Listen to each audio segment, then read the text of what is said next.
잠을 못 자는 분이 와도 혈액양 늘려야 됩니다. 소화가 안 되는 분이 와도 혈액양 늘려야 됩니다. 피부가 간지러워서 막 뒤집어지는 분이 오셔도 혈액양을 늘리셔야 됩니다. 가슴이 두근두근하고 불안하고 어떤 장소에 가면 견디지를 못하는 공황장애 환자가 와도 피를 늘리셔야 됩니다.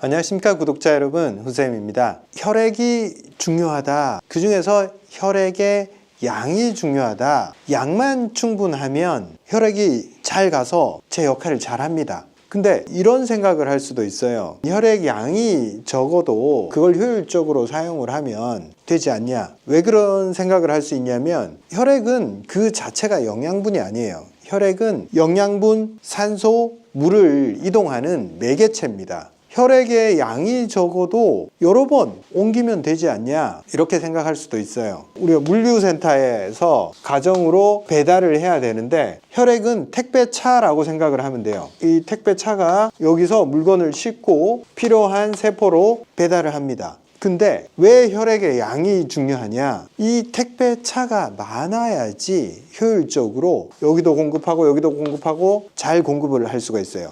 그래서 혈액의 양이 중요합니다. 양이 적어도 적은 수의 택배차 가지고도 택배를 할 수 있지 않느냐, 과부하가 걸려버려요. 물류센터를 한번 생각해 봅시다. 여러 번 실어 날라요, 이 택배차가. 그러면 어떻게 되겠어요? 타이어가 펑크도 나고 엔진이 고장 나기도 하고, 언젠가 너무 많이 쓰면 얘가 작동불능 상태에 들어가는 게 많아져요. 사용 빈도가 높으면 높을수록. 혈액 양이 부족해도 더 빨리 효율적으로 작동하면 되지 않냐 싶지만, 실질적으로 혈액의 양이 줄었을 때 모든 문제가 생깁니다. 또 이런 질문들도 굉장히 많이 하세요. 나 빈혈 검사했는데 아무 문제도 없었어. 그리고 심장 검사했는데도 문제가 없었어. 혈액 수치들 다 정상이래. 근데 후쌤이 말하는 그 혈액 부족의 증상들이 다 나타나고 있어. 수치는 정상인데 혈액 부족은 아닌 것 같은데 왜 후쌤이 말하는 저런 증상들이, 혈액 부족 증상들이 다 나타날까? 여러분들이 혈액 검사로 하는 것은 혈액의 조성을 검사를 하는 거예요. 어떤 비율, 혈액의 질을 검사를 하는 거예요. 혈액을 뽑아서 보니까 택배차에 타이어도 잘 붙어 있고 모양도 좋고 괜찮아, 정상이야. 혈액을 요만큼 뽑아 보니까 택배차가 2대가 있어, 괜찮아. 단위 면적당 충분한 양이 있어. 근데 여기서 간과하는 거는 총 택배차가 몇 대인지를 체크할 방법이 없다는 겁니다. 조금 뽑아서 검사했을 때 정상인 거, 이것보다 제가 더 중요하게 생각하는 것은 혈액의 총량입니다. 여기서 항상 문제가 생겨요. 병원에서 이걸 검사할 방법이 거의 없어요. 다 뽑아서 어떻게 해보겠어요. 근데 그러면 후쌤, 너는 어떻게 혈액의 양이 부족한 걸 그렇게 진단할 수 있니? 라고 이야기를 합니다. 대부분 문제가 생긴 사람들이 다 혈액의 부족이에요. 거의 제가 보는 현재 50대 이상의 환자의 90%는 다 혈액이 부족해요. 혈액 만들고 그 혈액이 잘 돌게만 해주면 문제가 해결되니까 이게 모든 문제를 일으키는구나, 제가 알게 되긴 됐는데, 그러면 혈액이 부족한 걸 어떻게 알 수 있냐? 생각보다 간단합니다. 혈액이 부족한지를 알아낼 수 있는 방법은. 여러분들이 혈압을 재잖아요, 그죠? 혈액이 많으면 혈압도 높고 혈액이 적으면 혈압이 떨어진다. 가장 기본적인 체크 방법입니다. 그렇겠죠? 혈관 안에 혈액이 많으니까 압력이 높고 혈액이 적으니까 혈압이 낮을 수 있어요. 이게 첫 번째입니다. 근데 저한테 오는 분들도 그렇고 여러분 증상이 있는 분들도 그렇고, 혈압이 높은데 혈액이 부족한 증상들이, 제가 말하는 그런 증상들이 나타나는 분들이 많잖아요. 여기서 잘 모르는 분들을 위해서 어떤 증상이냐? 첫째로 심장이 힘들어져요. 혈액이 부족했을 때. 그래서 두근두근거리고 잠을 못 자고 혈액이 이동을 하지 못하니까 열이 이동을 하지 않아서 상열이 나타나고, 또 차가운 부위가 몸에 많이 발생을 해요. 그리고 혈색이 창백한 부위, 특히 혓바닥 같은데 핏기가 안 돌아요. 허옇게 보입니다. 그리고 손톱 끝까지 영양분이 없기 때문에 손톱의 질이 나빠지고 손끝이 시리고, 근육에 저림이 나타나고 쥐가 나고, 머리가 기억력이 떨어지고 집중력이 떨어지고, 시력도 떨어지고, 눈이 침침하고 눈이 건조하고, 입안이 건조하고 소화가 안 되고 소화액이 안 나오고, 소변이 잦아지고 방광이 민감해집니다. 짜증이 많이 나고 스트레스를 잘 받고 화가 나고 불안해집니다. 이게 제가 말하는 혈액 부족으로 나타나는 증상인데 정말 그냥 모든 질환이에요. 염증도 잘 생기고 모든 질환이에요, 진짜. 그런 증상을 가지고 있는 분들인데 혈압이 높아. 혈액이 부족하면 혈압이 낮다고 이야기를 했는데 나는 그런 증상은 있는데 혈압은 높게 나와서 혈압약도 먹고 있어. 아까 얘기랑 다르잖아. 이렇게 생각하실 수가 있어요. 혈액 양이 줄어든 것은 혈액이 가지 않아서 영양물질, 수분, 영양분, 산소를 공급하지 못해서 생기는 조직의 건조감으로 말을 할 수가 있어요. 근데 혈압이 높다. 여기서 포인트가 뭐냐면 몸은 혈압이 줄어드는 것을 극도로 경계를 해요. 왜? 혈압이 줄어들면 몸의 시스템이 돌아가지 않기 때문에 혈액 양이 줄었어요. 영양분이 부족해졌거나 수술을 하거나 어떤 원인에 의해서 피가 줄어버렸어요. 그러면 어떤 현상이 일어나느냐? 몸은 그 줄어든 혈압을 보상작용을 해요. 혈압을 올리기 위해서 어떤 현상을 일으키냐? 심박수를 첫째로 올려요. 그리고 좌심실 압력을 높여요. 그리고 말초혈관을 닫아버려요. 이거면 혈압을 올릴 수가 있어요. 혈액이 부족해지면 압력을 못 만들어냅니다. 그래서 보내야 될 때 혈액을 못 보내기 때문에 큰일 났네? 압력을 어떻게 만들 수 있을까? 1분에 60번 뛰는 거 가지고는 안 되니까 80번으로 올려. 더 자주 뛰어서 더 많이 보내. 그리고 좌심실 수축을 더 늘려. 더 강하게 수축을 해. 혈관은 중심혈관과 이 말초혈관으로 나눠져 있어요. 이 중심의 압력이 높아야지 말초로도 흘러갈 수 있습니다. 근데 양이 부족해서 이 중심의 혈압을 유지시키지 못할 때는 이걸 닫아야지만이 여기에 그나마 압력을 유지시킬 수가 있어요. 그래서 말초 순환을 닫아버립니다. 그 결과로 혈액 양은 부족했는데 혈압은 오히려 높아지네, 혹은 정상으로 유지가 되네. 사실 높아지는 경우가 더 많아요. 그래서 나이가 들어서 피가 점점점 부족해지는데 혈압은 역으로 올라가는 현상이 생겨요. 즉 아까 피가 부족해지면 저혈압이 된다라고 얘기를 했지만 그거는 그런 경우도 있고 혈압이 올라가는 경우도 있어요. 즉 혈압 가지고는 혈액 양이 많다 적다라고 결론을 내리기가 어려워요. 근데 한 가지 힌트가 있죠. 혈압은 높은데 심박수가 높아진 경우 80 이상 가만히 있는데도 80회, 90회, 100회까지 올라가면서 혈압도 높게 유지가 되는데 건조 증상, 피가 부족한 증상, 아까 말한 그 모든 증상, 그게 피가 안 가니까 물이 안 가니까 결국 건조해지는 그 현상. 심박수는 높은데 온몸에 건조 증상이 나타난다. 그게 바로 피가 부족한 증상이에요. 간단하죠. 몸에 증상들이 많이 일어났는데 혈압이 낮거나 혹은 높은데 심박수가 높아져 있다.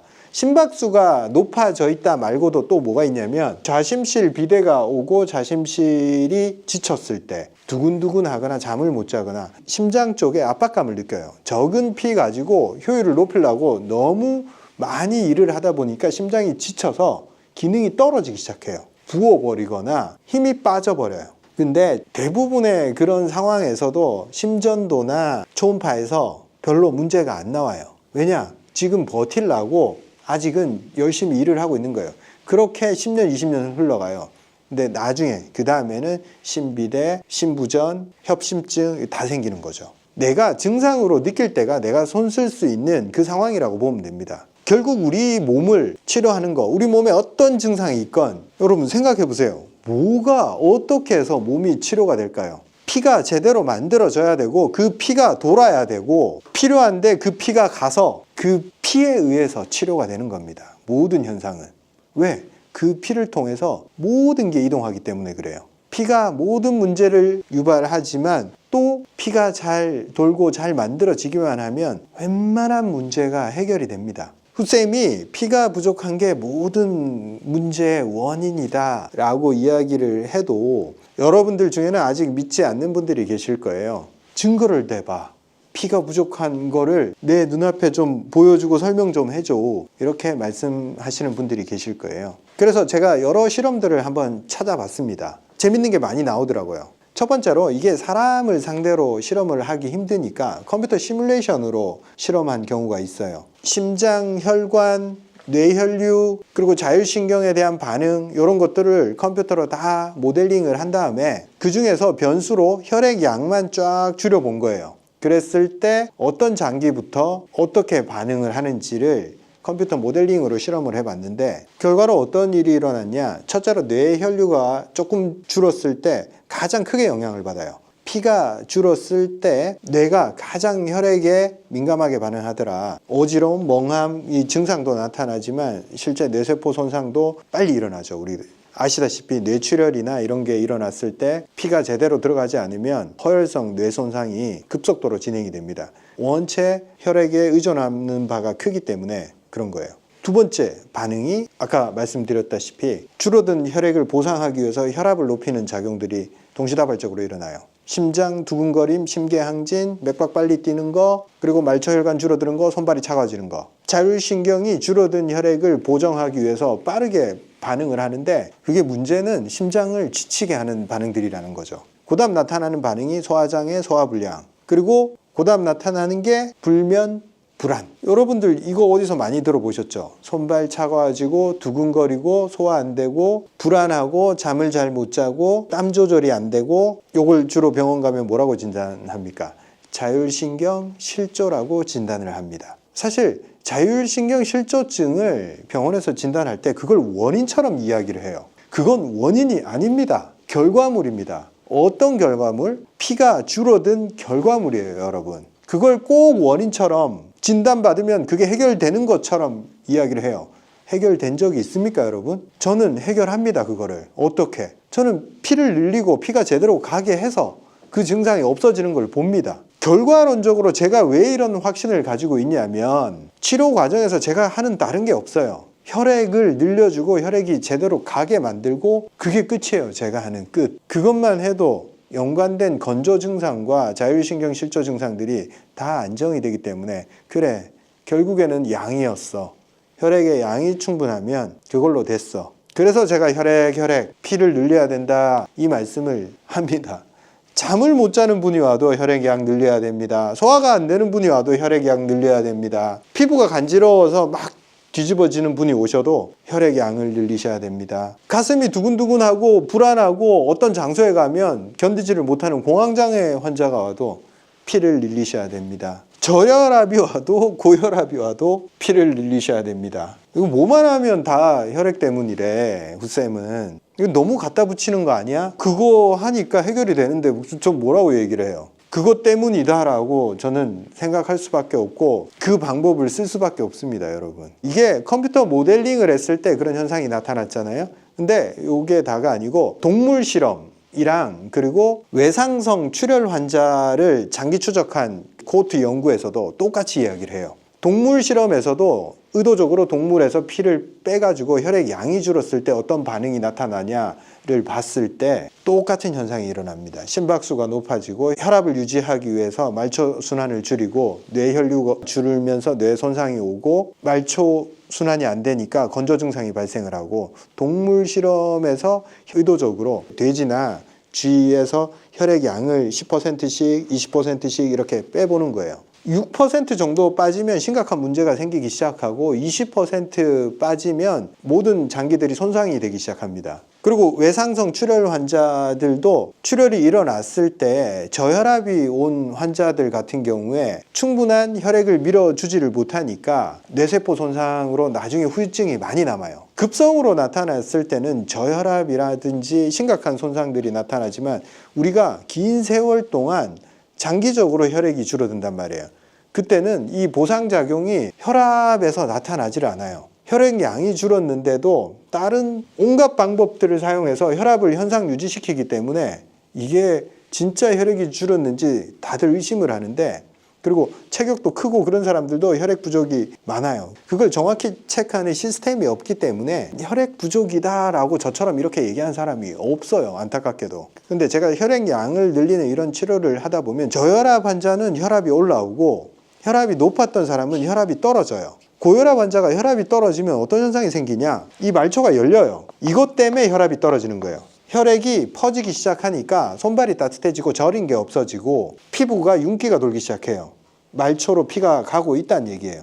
그때 혈압이 떨어집니다. 혈압약으로 혈압을 낮추는 거는 이 중심혈관에서 물을 자꾸 빼는 그 작용으로 혈압을 낮추는 거예요. 심압을 줄이는 거예요. 그리고 그거는 이 말초 순환을 더 줄입니다. 그래서 만성질환자들이 고혈압 약을 먹고 소염제를 먹고 온갖 약들을 먹고 소화제를 먹고 제가 봤을 때는 다 혈액 부족인데 결과적으로 병을 계속 키웁니다. 그 어떤 약도 혈액 양을 늘려주지를 못하기 때문에. 아주 간단한 실험으로 계단 오르기를 했을 때 심장의 압력을 높여주고 그리고 말초가 열린단 말이에요.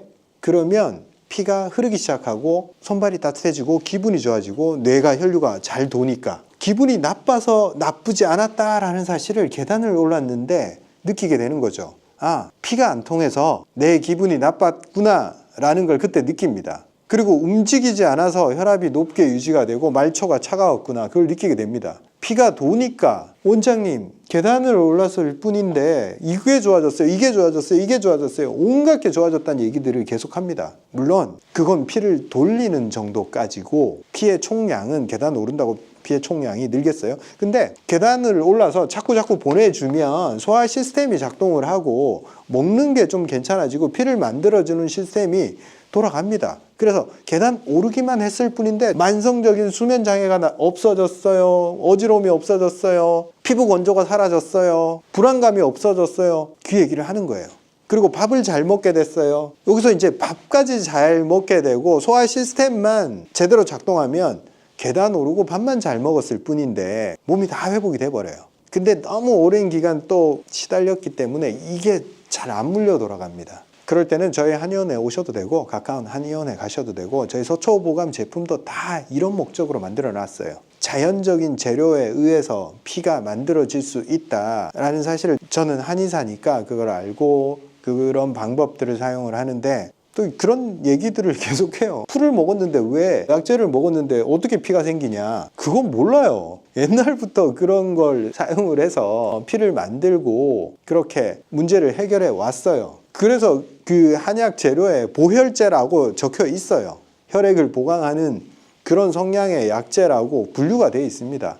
제가 늘 말하는 그런 약재들이에요. 제 말을 믿고 안 믿고는 여러분들의 자유인데 한 번쯤 그럴 수도 있다. 아직도 양방에서 처방받고 그런 치료하는 것만이 방법이다 생각하고 한방으로 치료하는 것은 뭔가 근거가 없다라고 생각하는 그런 분들이 계시리라 생각합니다. 믿고 안 믿고는 여러분들의 자유예요. 근데 여러분들이 어떤 방법을 해서도 잘 안 될 때는 익숙하지 않아서 제 말이 와닿지 않겠지만 한번 마음을 열고 한번 들어보세요. 제 말들에 어떤 논리적 결점이 있는지. 저는 굉장히 논리적인 사람이에요. 원래 공학을 전공을 했고 그리고 철학을 워낙 좋아하기 때문에 제 생각에 의식의 흐름에 논리적이지 않은 것은 저는 받아들이지를 않고 말로 할 수도 없어요. 제 뇌가 그걸 막아요.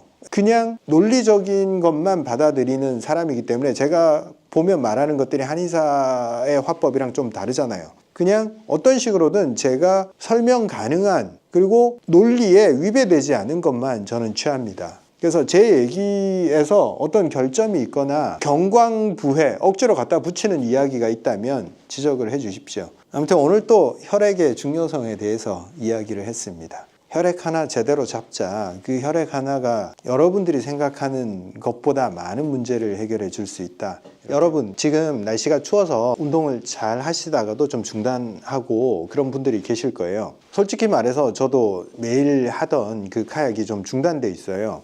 한강이 얼었기 때문에 한 2주 정도 제가 카약을 못하고 있어요. 아침에 온도도 너무 떨어지고 작년보다 좀 심하게 떨어지더라고요. 작년에는 이 한강 전체 얼음 두께가 얇았기 때문에 카약을 타고 뚫고 지나갈 수 있었어요. 근데 지금 좀 두껍고 그래서 2주 동안 못하고 있어요. 2주 동안 카약을 못하면서 제가 계단 운동 위주로 하고 산책을 하면서 조금 무리를 안 하게 운동을 하고 있어요. 날씨가 너무 춥다 보니까 몸에서 약간 운동을 과하게 했을 때 무리되는 느낌이 들어서 운동량을 줄였어요. 그러면서도 제 기분 상태는 상당히 괜찮아요. 운동량을 줄였음에도 불구하고 물론 카약을 열심히 매일매일 탈 때보다는 에너지 레벨이 좀 낮아졌어요. 그래도 요즘 흥미를 가지고 제가 하고 있는 게 뭐냐면 책 읽기입니다. 제가 평상시에는 책을 하루에 한 권 정도 읽었어요. 근데 운동의 양을 좀 줄이다 보니까 시간이 많잖아요. 그래서 책을 하루에 2권씩 읽는데 책을 하루에 한 권 읽을 때에 비해서 2권으로 늘리니까 뇌의 조합 능력 이게 확실하게 증폭이 되는 걸 느꼈어요. 그래서 상당히 책 읽기만으로 인생이 정말 많이 변하겠구나 물론 책 읽기를 수행하기 위해서는 체력이 바탕이 돼야 되기 때문에 운동이 필수적이에요. 그 얘기는 제가 나중에 말씀드리도록 하고, 운동의 강도를 줄이고 2주 동안 제 몸에서 일어나는 반응을 말씀을 드릴까 합니다. 카약은 엄청난 유산소 운동이에요. 1시간 동안 심장 박동수를 최대치로 끌어올리면서 어깨를 계속 사용을 해요. 그리고 몸통 운동을 하기 때문에 몸 전체가 움직이고 발까지 사용을 해요. 내 인생에서 이게 최종적인 운동이다, 나는 이걸 내가 할 수 있을 때까지 계속 할 거다라고 마음을 먹었고, 그렇게 계속 해오다가 2년 동안 운동을 하면서 처음으로 2주 동안 카약을 못했어요. 그랬더니 되게 흥미로운 현상이 나타나더라고요. 갑자기 옷 입는데 팔을 끼우는데 어깨가 너무 아픈 거예요. 그 통증 정도가 너무 심해서 자다가도 이렇게 움직일 때 통증이 생기고, 매일매일 운동을 할 때 못 느꼈던 어깨 통증, 조그만 각도에서도 통증이 느껴지고 이 가동 범위가 자꾸 줄어드는 거예요. 오라, 이게 왜 이렇지 하고 처음에 판단하기를, 내가 그동안 너무 쉬지 않고 어깨를 혹사했구나. 날도 춥고 얼음도 얼었으니까 이참에 근육이 회복할 수 있게 한동안 좀 쉬어주자. 그러면 이 통증이 없어질 거야. 이렇게 판단을 했어요. 근데 웬걸, 시간이 지나면서 점점 통증의 빈도가 높아지고 해결이 잘 안 되는 거예요. 그래서 역시나 아차 싶었죠. 우리가 뭔가 문제가 생겼을 때 처음에 사람들이 하는 생각이 저랑 똑같아요. 너무 많이 써서 그렇구나. 그러면 좀 쉬어야지, 덜 써야지, 이렇게 생각할 수 있습니다. 근데 그때부터 정말 심각한 문제가 생겨요. 이 몸이란 게 움직이게 설계되어 있기 때문에 열심히 움직이다가 안 움직이면 반드시 문제가 생겨요. 그래서 문제가 생겼을 때조차 움직임으로 회복을 해야 된다라는 데 딱 생각이 미쳤던 거예요. 그래서 상체 운동을 그렇게 열심히 하다가 이제 걷기나 계단 오르기 정도로 하체 정도만 자꾸 사용하니까 이 사용 빈도가 확 줄어든 거였죠. 그래서 가정을 세웠죠. 이걸 쓰는 빈도, 강도가 줄어들었기 때문에 이게 문제가 생겼다. 근데 당장 통증이 심하니까 다시 카약에 투입된다고 해도 좀 문제가 더 생길 것 같아요. 그래서 한 며칠 동안 스트레칭을 살살 해봤어요. 계속 움직여서 혈액순환을 그 부위에 집중적으로 넣어보니까 통증 강도가 살짝 줄어들어요. 근데 우리가 집중적으로 스트레칭을 한다고 하더라도 이 부분에 드릴 수 있는 시간은 한계가 있더라고요. 사실 재미도 없고. 그래서 이 문제를 어떻게 해결할까 생각을 하다가, 그래, 오랜만에 다시 수영을 시작하자 생각을 하고 딱 수영을 시작을 했는데, 첫째로 이 가동 범위에서 자유형이 안 되는 거예요. 통증이 더 심해지더라고요. 어떤 자세에서 통증이 올라오는지 관찰을 하고, 평영도 파워풀하게 들어갔을 때는 여기가 무게 부담이 주어지더라고요. 그래서 물을 그냥 쓰다듬듯이 최대한 그냥 떠있자 정도로, 앞으로 진행하는 데 힘을 쓰려면 우리가 추진력을 내야 되니까 여기에 무게가 실리잖아요. 이게 무게가 실리면 문제가 생길 수 있다. 그래서 평영 해보신 분 아실 거예요. 팔 동작으로 물을 이렇게 쓰다듬으면 이 부력이 생겨요. 뜨는 데만 쓰자. 그리고 추진력은 발로 하자. 그러면서 최대한 천천히 진행하는 평영을 해봤어요. 힘을 완전히 빼고 평영을 하니까 1시간 평영이 돼요. 그러니까 심장도 천천히 갔을 때 심박수를 확 올릴 수는 없지만 그래도 어느 정도 체온이 올라올 정도의 운동량은 되더라고요. 1시간 동안 하니까. 근데 재밌게도 1시간 동안 우리가 이렇게 팔을 쓰는 평영을 했을 때 통증이 50%가 딱 줄어들더라고요. 그날 1시간 동안 했는데도. 역시 안 써서 그런 거구나. 이게 많이 쓰다가 중단했을 때 어떤 현상이 생기는지를 제가 딱 느꼈어요. 혈관이 그 부분에 혈액을 많이 공급하고 있었어요. 시스템이 여기를 보강을 하고 있었단 말이에요. 우리가 운동을 많이 할 때.